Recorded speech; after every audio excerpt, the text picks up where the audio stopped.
आप सभी लोगों को वो रामायण वाली सबरी माता जी के बारे में तो अवश्य ही संपूर्ण स्मरण होगा। जी हाँ, वही माता सबरी जिन्होंने हमारे आराध्य प्रभु श्री राम की प्रतीक्षा में अपना संपूर्ण जीवन ही व्यतीत कर दिया था। वे प्रतिदिन वन से पुष्प और फल लाती एवं ये प्रतिदिन स्मरण करती कि आज उनके आराध्य उनकी कुटिया पर अवश्य पधारेंगे, और वे ये प्रक्रिया नित्य दिन कई वर्षों तक करती रहीं। और जब प्रभु श्री राम अपने वनवास में थे तब वे सदैव की भांति वन गमन कर रहे थे, और ऐसे वे एक दिवस माता सबरी के कुटिया के द्वार तक पहुंच जाते हैं और अंततः माता सबरी की प्रतीक्षा भी समाप्त हो जाती है। उस दिवस उन्होंने प्रभु के लिए स्वादिष्ट बेरों के फल रखे थे जिसे प्रभु ने चखा, और अंततः माता सबरी का भी जीवन इससे सार्थक हो गया। ऐसी ही एक वर्तमान समय में भी माता है जिनको अपार मनोभाव, भक्ति और अपने दृढ़ संकल्प के कारण सभी लोग उनकी तुलना त्रेता की माता सबरी से कर रहे हैं, और उनके संकल्प को निहारते हुए लोग उन्हें कलयुग की माता सबरी के नाम से भी संबोधित कर रहे हैं। तो आइए जानते हैं इन माता के रोचक मनोभावी और राम मंदिर के प्रति दृढ़ संकल्प की संपूर्ण कहानी।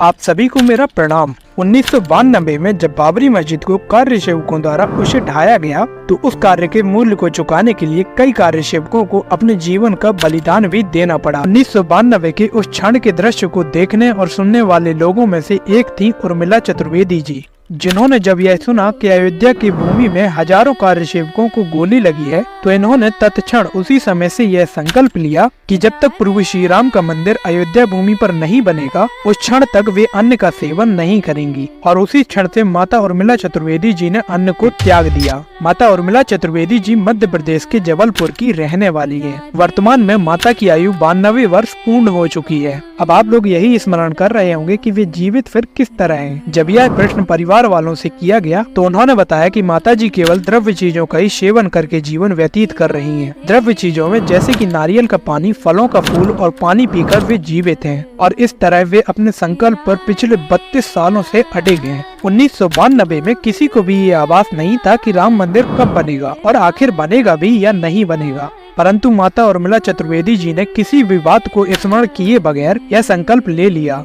इसीलिए सदैव कहा जाता है कि यदि आपकी आस सच्ची और प्रभु के प्रति आपका श्रद्धा व प्रेम का है तो प्रभु अवश्य ही सुनते हैं। और फिर प्रभु श्री राम भी तो सदैव कहा करते थे, रघुकुल रीत सदा चली आई, प्राण जाए पर वचन न जाई। इसी वचन को पूरा करते हुए प्रभु ने उर्मिला चतुर्वेदी जी की मनोकामना को सुन लिया और आज अयोध्या में राम मंदिर बनकर तैयार हो चुका है। माता के परिवार वालों ने बताया कि जिस क्षण प्रभु श्री राम की प्रतिमा को स्थापित किया जाएगा वे उसी 22 जनवरी को अपना यह संकल्प तोड़ेंगी।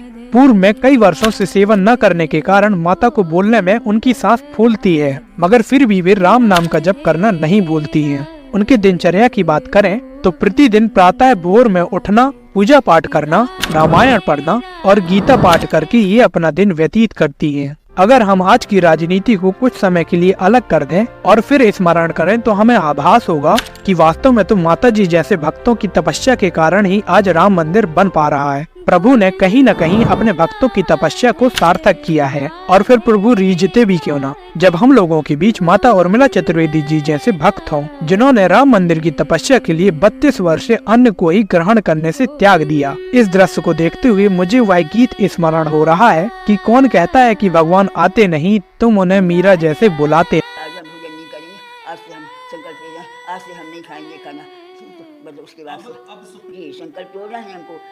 अयोध्या में तोड़ेंगे अन्न, हमारे अंदर उनके अंदर जब जाएगा अयोध्या में कोई पहुंचा दें। अयोध्या में हम जब वहाँ भगवान के दर्शन कर लें एक बार भगवान राम के, वहाँ हम ले पाएंगे, मतलब इस तरह अन्न को अंदर नहीं ले जा पाएंगे हम।